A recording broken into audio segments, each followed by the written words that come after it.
అందరికి నమస్తే. విద్యుత్ కొనుగోలు పైన జరుగుతున్న ఆ విచారణ ఆపివేయాలని, విచారణ కమిషన్ చైర్మన్ ఎల్ నరసింహారెడ్డిని తప్పించాలని మాజీ ముఖ్యమంత్రి కేసీఆర్ హైకోర్టుకు పోయిన సంగతి తెలిసిందే. హైకోర్టు కేసీఆర్ పిటిషన్ కొట్టేసింది. ప్రభుత్వ వాదనను పరిగణలోకి తీసుకున్నది.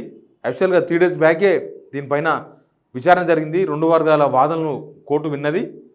కేసీఆర్ వాదనను తోసిపుచ్చింది. కేసీఆర్ వాదన ఏంటంటే ఎల్ నరసింహారెడ్డిని కమిషన్ చైర్మన్ పదవి నుంచి తప్పించాలి, ఆ బాధ్యతల నుంచి. ఎందుకంటే ఆయన దీని మీద విచారణ జరగకుండానే, దీని మీద విచారణ పూర్తి కాకుండానే ఆయన ఒక కంక్లూజన్కి వచ్చిండ్రు. దీనిలో అవినీతి జరిగింది అనే ఒక కంక్లూజన్కి కమిషన్ చైర్మన్ వచ్చిండ్రు. ఆయన ఏకపక్షంగా వ్యవహరిస్తున్నారు కాబట్టి ఆయన అక్కడి నుంచి తప్పించాలనేది ఒకటి. ఇంకొకటి, ఈఆర్సీ అనుమతితోనే ఛత్తీస్గఢ్ కొనుగోలు ఇవన్నీ కూడా జరిగినాయి. ప్రభుత్వం నుంచి ఇంకొక ప్రభుత్వం, అక్కడ ఉన్న ప్రభుత్వం, ఛత్తీస్గఢ్ ప్రభుత్వంతో తెలంగాణ ప్రభుత్వం అగ్రిమెంట్ చేసుకున్నది. అట్లే ఇక్కడ భద్రాద్రి, యాదాద్రి ఈ రెండింటిని కూడా BHELకి ఇవ్వడంలో కూడా ఎట్లాంటి అక్రమాలు జరిగే అవకాశం లేదు. ఇది కేంద్ర ప్రభుత్వ రంగ సంస్థ. ఇటు రాష్ట్ర ప్రభుత్వం తర్వాత జెన్కో లాంటి సంస్థలు, ప్రభుత్వ రంగ సంస్థలు చేసుకున్న అగ్రిమెంట్ కాబట్టి దీన్ని విచారణ కొనసాగించొద్దు అనేది కేసీఆర్ తరఫున అడ్వకేట్ చేసిన వాదన. కానీ ప్రభుత్వం తరఫున చేసిన వాదన ఏంటంటే, ప్రభుత్వం తరఫున అడ్వకేట్ జనరల్ వాదన వినిపించారు. ఆయన వినిపించిన వాదననే కోర్టు పరిగణలోకి తీసుకున్నది. ఆయన వినిపించింది దీనిలో ఎట్లాంటి కేసీఆర్ అడ్వకేట్ చేసిన వాదనను తిప్పికొడుతూ ఆయన వాదనలు జరిపిండు. ఆయన చేసిన వాదనలు దీనిలో అట్లా అక్రమంగా లేకపోతే ఏకపక్షంగా ఎక్కడ కమిషన్ వ్యవహరిస్తలేదు. పద్ధతి ప్రకారమే, సిస్టమ్ ప్రకారమే కమిషన్ విచారణ జరుపుతుందని ఆయన వాదనలు వినిపించిండు. బట్ హైకోర్టు మాత్రం కేసీఆర్ తరఫున అడ్వకేట్ వాదనను తోసిపుచ్చింది. అడ్వకేట్ జనరల్ చేసిన వాదననే పరిగణలోకి తీసుకున్నది. హైకోర్టు అయితే ఆ పిటిషన్ కొట్టేసింది. నెక్స్ట్ ఇప్పుడు కేసీఆర్ ఏం చెబుతున్నారని చాలా ఇంట్రెస్టింగ్. ఎందుకంటే హైకోర్టు కొట్టేసింది కాబట్టి నెక్స్ట్ సుప్రీంకోర్టుకు పోయే అవకాశం కూడా ఉంటుంది. సుప్రీంకోర్టుకు పోయి దీనిపైన విచారణ జరిపించుకుంటారా, లేకపోతే కమిషన్ ముందుకు హాజరవుతారా అనేది ఒక మెయిన్ పాయింట్గా మనకు అనిపిస్తుంది.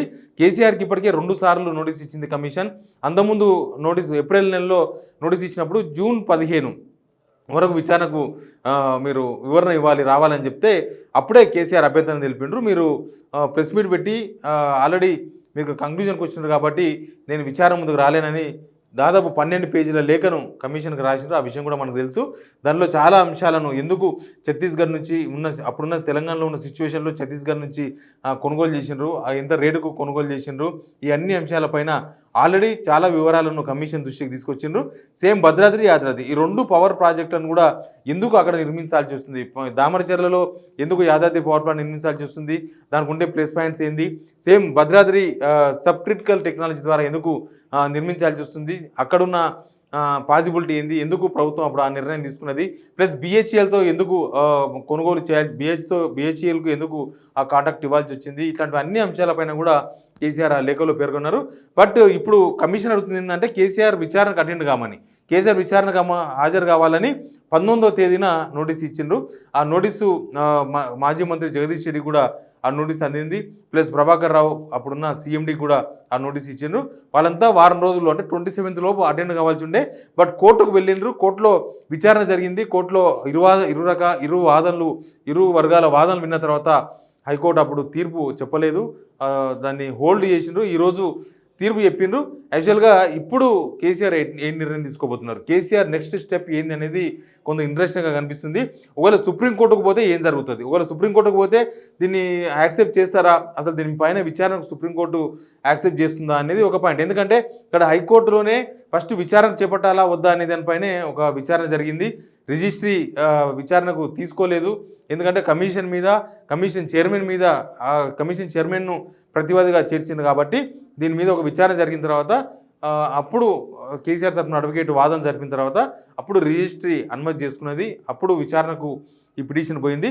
కాబట్టి సుప్రీంకోర్టులో ఎట్లాంటి దీని మీద విచారణ జరిగే అవకాశం ఉంది, సుప్రీంకోర్టు అనుమతిస్తుందా ఈ పిటిషన్కి అనేది ఒక పాయింట్. ఇంకొక పాయింట్, ఒకవేళ సుప్రీంకోర్టుకు పోకపోతే నెక్స్ట్ కేసీఆర్ ఇక్కడికి కమిషన్ ముందుకు వస్తారా, కమిషన్ ముందుకు వచ్చి తన వాదన ఏదైనా సరే వినిపించే అవకాశం ఉండొచ్చు.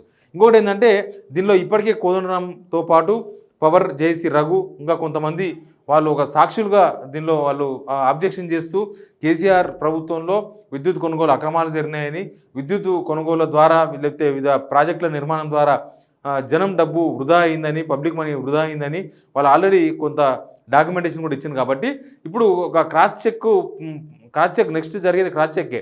కాబట్టి కేసీఆర్ అటెండ్ అవుతారా, కేసీఆర్ వివరణ ఇస్తారా కమిషన్కి, లేకపోతే వీళ్ళు ఇచ్చిన వాదనలను తిప్పికొట్టేందుకు కేసీఆర్ దగ్గర ఉన్న వాదనలు ఏంది, ఇవన్నీ కూడా చాలా ఇంట్రెస్టింగ్ అయితే జరగబోతుంది.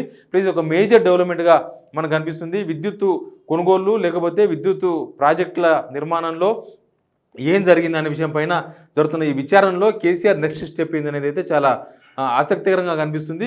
కేసీఆర్ ముందున్న దారులు రెండే, అది సుప్రీంకోర్టు కూడమా లేకపోతే కమిషన్ ముందుకు రావడమా, ఈ రెండిట్లో కేసీఆర్ దేన్ని ఎంచుకుంటారు, సుప్రీంకోర్టుకు పోతే తర్వాత ఏం జరుగుతుంది అనేది తర్వాత తెలిసే అవకాశం ఉంది. ఒకవేళ కమిషన్ ముందుకు వస్తే కమిషన్ దగ్గర ఎట్లాంటి వాదన వినిపిస్తారు, ఇప్పటిదాకా వినిపించిన వాదన వినిపిస్తారా, లేకపోతే ఈ సాక్షులుగా ఉన్న వాళ్ళు కోనరాము, పవర్ చేసి ఇంకా కొంతమంది వినిపించిన వాదనలు ఉంటాయి, వాటికి క్రాస్ చెక్ కేసీఆర్ ఏం చెప్తారనేది అయితే చూడాల్సి ఉంటుంది.